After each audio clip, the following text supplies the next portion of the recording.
मी सांगत होते त्याच करूक वया होता. या लगीन ठरवूकच नको होता.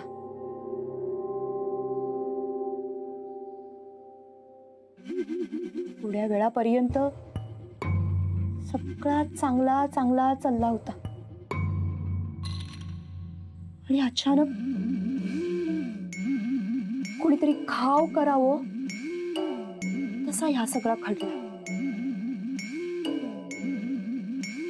छायाताईंका बघितलास? त्यांच्या सुखासाठी सगळा केलास आणि आता काय अवस्था झाली हा त्यांची. शरीर हा पण त्याच्यात जीव नाही.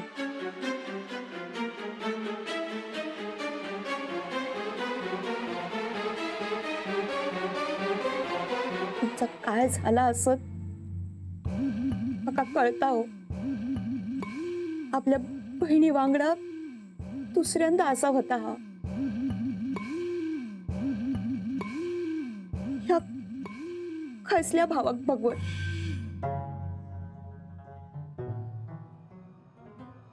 सरिता, काय चुकला आपला? या सगळं आपल्याच घरात होता. आपल्याच वांगडा का? ह्या वाड्यात शापच हा असा वाटता. शुभकार्य ह्या वाड्यात होणारच नाही असा वाटता. ह्या वाड्यात असाच चालतला.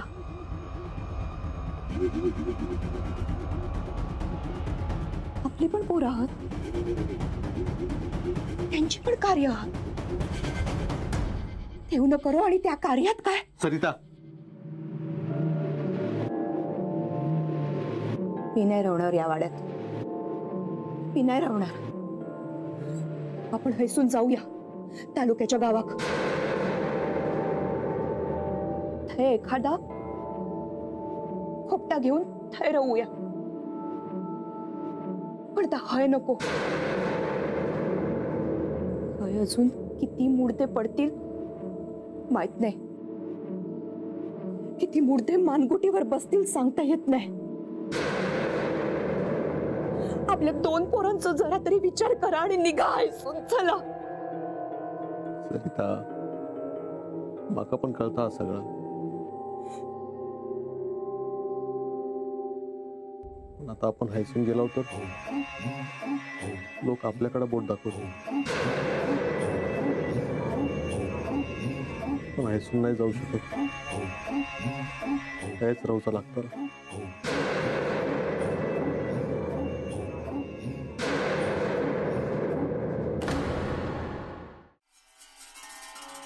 तुम्ही म्हणाला होतास ना सगळं नीट होईत म्हणान, पण काय झाला?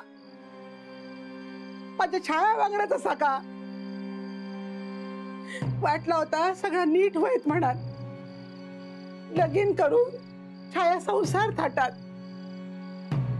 पण माझ्या लेकीच्या कपाळावर कुंकू लागलाच नाही. बघतास ना काय अवस्था झाली आहे तिची.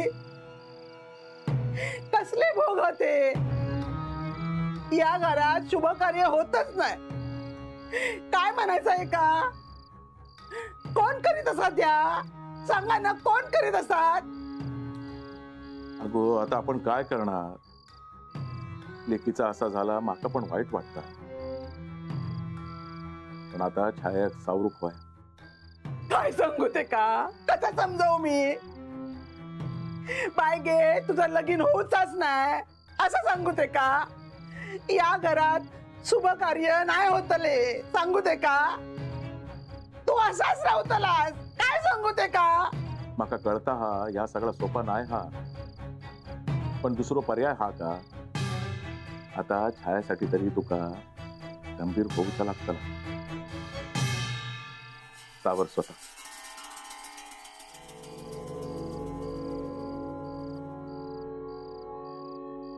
दत्ता, तिला आता सावरणं गरजेचंच आहे रे. आणि त्यासाठी हा विषय तिच्या समोर काढला नाही पाहिजे.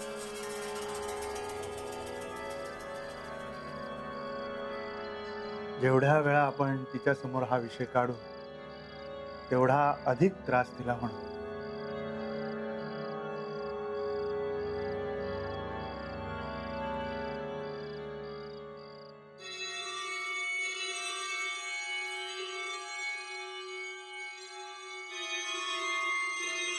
माधव दादा बरोबर बोलतो. छायाला या धक्क्यातून लवकरात लवकर बाहेर काढायला हवं.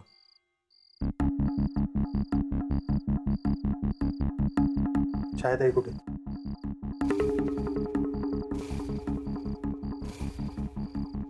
खोलीत आहे तिच्या.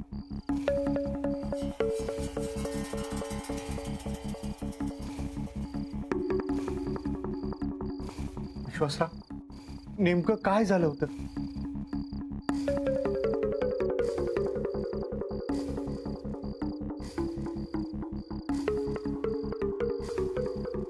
आणि आता पुढे काय?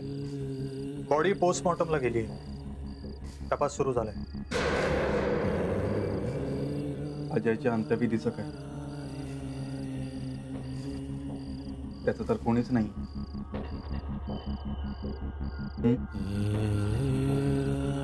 काय करायचं?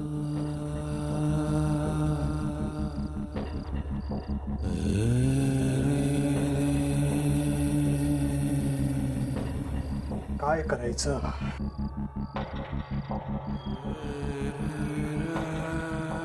मी सांगतो ना काय करायचं. विश्वासराव, या घराशी त्याचा संबंध जुळत होतो म्हणून या झाला काय? नाही म्हणजे खून होण्याचं कारण काय? मला सगळ्यांशी बोलायचं. आता हो. अजयचा खून का झाला, कोणी केला ते तपासानंतर कळेलच. पण मला तुम्हाला अशा काही गोष्टी सांगायच्या आहेत ज्यामुळे तुम्हाला अजयबद्दल 4 गोष्टी कळतील. पण विश्वासराव, आत्ताच किती बोलू काय? घरात कोणाचीच मनस्थिती नाही काय ऐकूची. विश्वासराव, आपण जे काही बोलायचंय ना ते उद्या बोलूया का?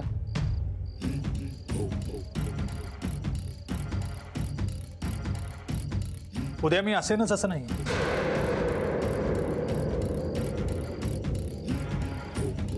म्हणजे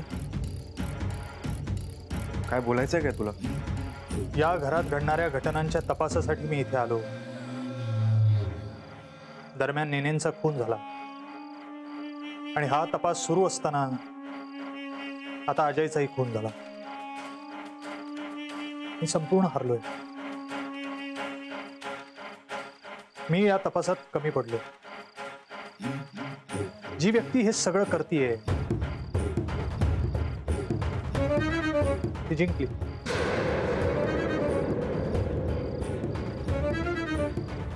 मी या संपूर्ण हरलेलो आहे.